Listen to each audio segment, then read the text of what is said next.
नमस्कार। आज हम एक बहुत ही आम लेकिन बहुत जरूरी सवाल का जवाब ढूंढेंगे। कई बार ऐसा होता है कि सरकारी योजनाओं का पैसा सीधे अपने बैंक ऑफ बड़ौदा खाते में नहीं पहुंचता। तो ये क्यों होता है और इसे ठीक कैसे किया जा सकता है? चलिए आज इसी बारे में बात करते हैं। कभी ऐसा हुआ है कि इंतजार कर रहे हैं और सरकार की तरफ से पैसा तो चला लेकिन खाते में आया ही नहीं। बहुत फ्रस्ट्रेटिंग होता है ना। चलिए आज समझते हैं कि आखिर ऐसा होता क्यों है और इसका एकदम पक्का वाला सल्यूशन क्या है।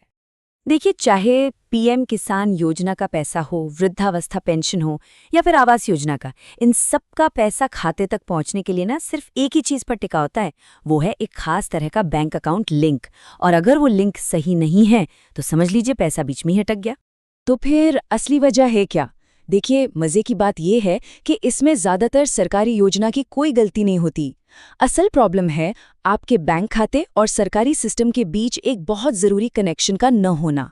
आइए जरा इस कनेक्शन को थोड़ा और करीब से समझते हैं। और बस यही इस पूरी प्रॉब्लम की जड़ है।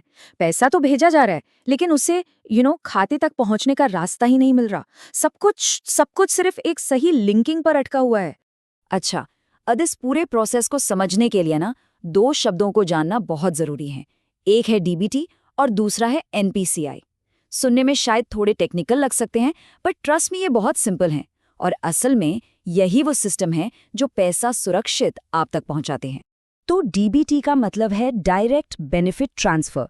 जैसा नाम से ही पता चल रहा है, ये सरकार का वो तरीका है जिससे पैसा बिना किसी बिचौलिए के एकदम सीधा आपके बैंक खाते में ट्रांसफर हो जाता है।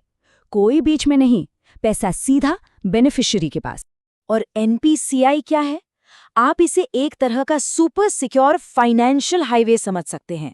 सरकार का पैसा इसी हाईवे पर चलता है। एनपीसीआई ये पक्का करता है कि डीबीटी से भेजा गया पैसा सही बैंक खाते में सही इंसान तक बिना किसी गड़बड़ी के पहुंच जाए। ठीक है, तो अब प्रॉब्लम समझ आ गई है। तो चलिए अब सीधे इस सॉल्यूशन की बात करते हैं। और अच्छी बात पता है क्या है? इसे ठीक करने के लिए आपको कोई लंबे चौड़े कागजात के चक्कर में नहीं पड़ना है। बढ़िया खबर ये है कि आपको इसके लिए सिर्फ और सिर्फ दो चीजें चाहिए। पहला, बैंक से मिलने वाला आधार सीडिंग फॉर्म, और दूसरा आपके आधार कार्ड की एक सिंपल फोटोकॉपी। जी हाँ, आपने सही सुना, बस इतना ही। तो चलिए अब स्टेप बाय स्टेप देखते हैं कि ये लिंकिंग आखिर करवानी कैसे है। प्रोसेस बहुत ही ज्यादा आसान है, बस सही तरीके पता होने चाहिए। देखिए, इसके सिर्फ 4 बहुत ही आसान से स्टेप्स हैं। सबसे पहले आपको अपनी होम ब्रांच जाना है। होम ब्रांच मतलब वो ब्रांच जहां खाता खुलवाया था। दूसरा, वहां से आधार सीडिंग फॉर्म लीजिए और उसे अच्छे से भर दीजिए। तीसरा, उसके साथ अपने आधार कार्ड की फोटोकॉपी अटैच कीजिए। और चौथा, बस उस फॉर्म को बैंक में जमा कर दीजिए। तो फॉर्म तो जमा हो गया, अब क्या? अच्छी बात यह है कि आपका काम यहीं पर खत्म। अब देखते हैं कि इसके बाद बैंक क्या करता है और आपका रुका हुआ पैसा कब तक आना शुरू हो जाएगा। जैसे ही आप फॉर्म जमा करते हैं ना, तो बैंक का काम शुरू होता है। वो आपके आधार को आपके खाते से एनपीसीआई मैपर पर लिंक कर देते हैं। ये पूरी तरह से बैंक की जिम्मेदारी है। और एक बार ये हो गया तो समझ लीजिए आपका खाता सरकारी फायदों के लिए एकदम रेडी है। और बस काम हो गया। एक बार ये लिंकिंग सक्सेसफुली हो गई, उसके बाद सरकार की तरफ से आने वाला कोई भी पैसा, चाहे वो पेंशन हो या पीएम किसान की किस्त, बिना किसी रुकावट के सीधा आपके बैंक ऑफ बड़ौदा के खाते में आने लगेगा। तो बैंक ऑफ बड़ौदा खाते को लिंक करने का तरीका तो आज हमने समझ लिया।